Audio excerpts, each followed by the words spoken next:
Salam para pecinta film action dimanapun berada. Kali ini bukan film action yang akan kita review, tetapi film horor di tahun 2024. Film ini genre horor yang berasal dari negara tetangga kita, yaitu negara Malaysia.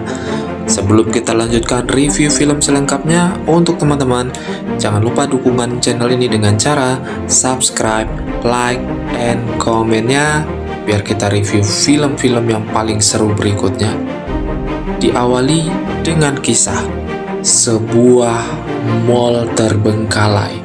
Proyek mall terbengkalai yang kita maksud sekarang ini adalah proyek mall yang memang tidak pernah selesai saat dikerjakan, yang dimana selalu saja ada masalah dan berbagai macam masalah yang selalu menelan korban saat pembangunan mall tersebut.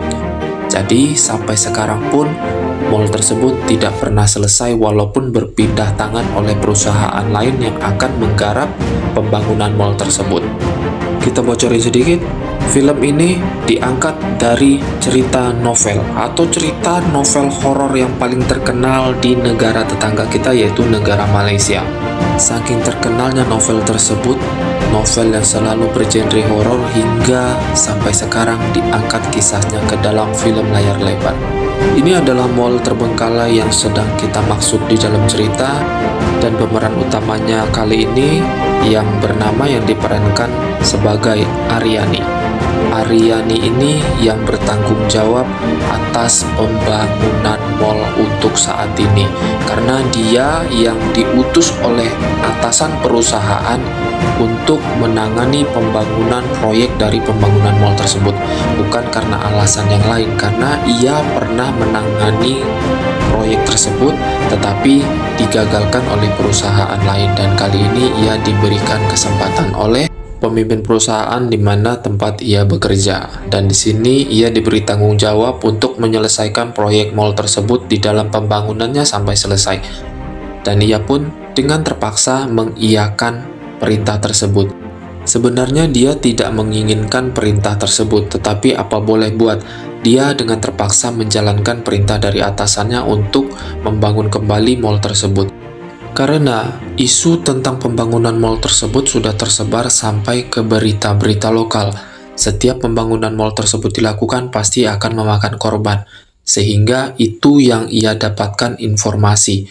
Jadi di sini Aryani merasa tidak nyaman atas hal tersebut. Tetapi di sisi lain, Aryani sama sekali tidak percaya dengan hal mitos tersebut. Bisa dibilang Aryani ini sosok yang modern, tidak percaya tahayul atau dunia-dunia yang selain dunia manusia yang nyata.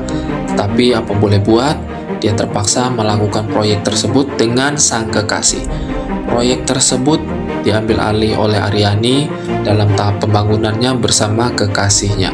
Di sini sang kekasih mencoba untuk meyakinkan Aryani bahwa harus mengambil proyek tersebut, tetapi di hati kecil Aryani tetap menolak. Tapi mau nggak mau, karena ini perintah dari atasan, Aryani tetap melaksanakan hal tersebut.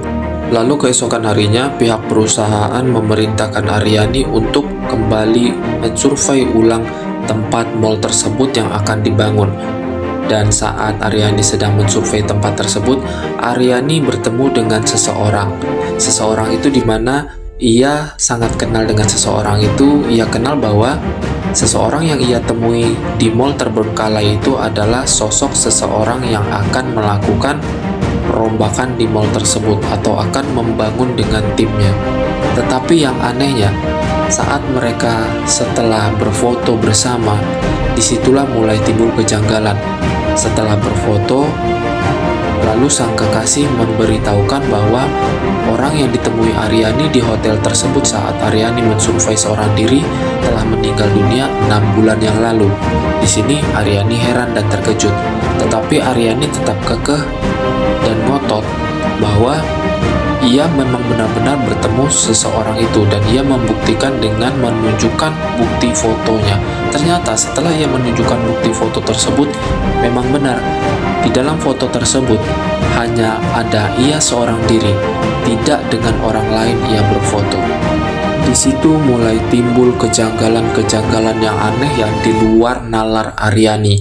Yang dulunya Aryani memang benar-benar tidak percaya dengan hal mistis, tetapi kini saat Aryani mengalami teror dari makhluk halus yang menunggu tempat tersebut, yang dimana menunggu tempat mall terbengkalai tersebut. Karena di cerita awal, ini kita bocorin ya, di cerita awalnya ada sosok wanita yang dibunuh, bukan dibunuh sih, ditanam hidup-hidup di dalam mall terbengkalai tersebut agar tidak membocorkan suatu rahasia yang terlarang. Itulah kenapa sebabnya mall ini berhantu, yaitu hantu dari perempuan yang kita maksud yang terbunuh secara hidup-hidup di dalam mall tersebut, yang ditanam secara hidup-hidup. Karena ancaman teror yang terus-menerus menghantui Aryani, maka Aryani menceritakan cerita-cerita teror tersebut dengan kekasihnya, dan Aryani bersama kekasihnya berniat mencari bukti tersebut, apakah benar teror hantu yang ada di mall yang belum mereka rehab tersebut nyata atau memang itu hanya ilusi dari Aryani. Mereka berdua pergi ke dalam mall tersebut di malam hari, tetapi yang anehnya di sini yang terkena teror kembali adalah Aryani, bukan sang kekasih.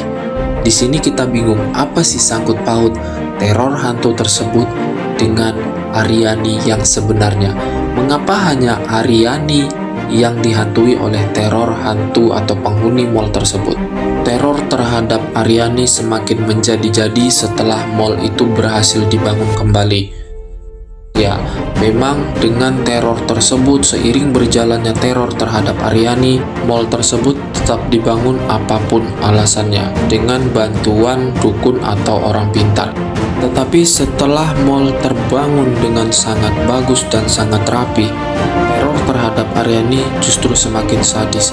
Bahkan Aryani sempat dianggap tidak waras oleh sang kekasih karena teror tersebut. Ya, sang kekasih memang sangat tidak percaya dengan perkataan Aryani karena menurut sang kekasih itu di luar logika. Bahkan saat mereka berempat di dalam mall, teror tersebut tetap terjadi. Tetapi yang anehnya, teror tersebut terjadi hanya di satu ruangan, yaitu di dalam toilet mall tersebut, yang selalu mengakibatkan kaca toilet pecah. Selalu setiap kali diganti selalu pecah. Itu yang mengakibatkan mereka heran. Tetapi di suatu rekaman CCTV terlihat justru Aryani yang melakukannya. Di sini kita jelaskan sedikit. Ternyata Aryani dirasuki oleh roh penasaran tersebut, yang dimana ia menunjukkan di mana keberadaannya, tetapi mereka sama sekali tidak peka. Teror yang dialami Aryani semakin menjadi-jadi. Bukan hanya teror di tempat ia bekerja, saat ia bekerja, bahkan teror tersebut sudah sampai di rumah di mana tempat mereka tinggal. Bahkan teror tersebut pun sempat menghantui sahabat dari Aryani yang tinggal serumah dengan Aryani. Dan ternyata mengapa alasannya hantu tersebut selalu meneror Aryani? Bukan tidak ada sebab.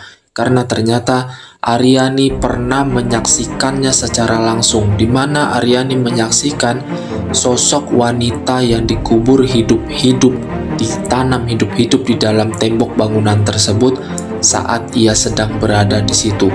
Dengan tidak sengaja, tetapi Aryani menutup mulut dengan kejadian tersebut. Karena itulah sosok hantu tersebut selalu meneror Aryani, karena sosok makhluk halus tersebut menuntut agar Aryani mengungkapkan kejujuran yang sebenarnya. Dan sebenarnya ternyata sosok hantu yang ditanam hidup-hidup di dalam mall tersebut adalah kakak kandung dari sang kekasih. Di sini Aryani berusaha sekuat mungkin untuk membebaskan roh tersebut dengan cara mencari tahu di mana keberadaannya. Tetapi yang terjadi justru berbalik dari cerita awal, bukan berniat untuk menyelamatkan. Justru di sini Aryani yang terjerumus oleh sang penghuni mall tersebut, yaitu nyawa Aryani menjadi taruhan di dalam film ini. Dan akhirnya Aryani tidak terselamatkan. Aryani meninggal dunia terjatuh di dalam mall tersebut. Sekian dulu untuk review film kali ini, dan untuk teman-teman jangan lupa dukung channel ini dengan cara subscribe, like, and comment-nya.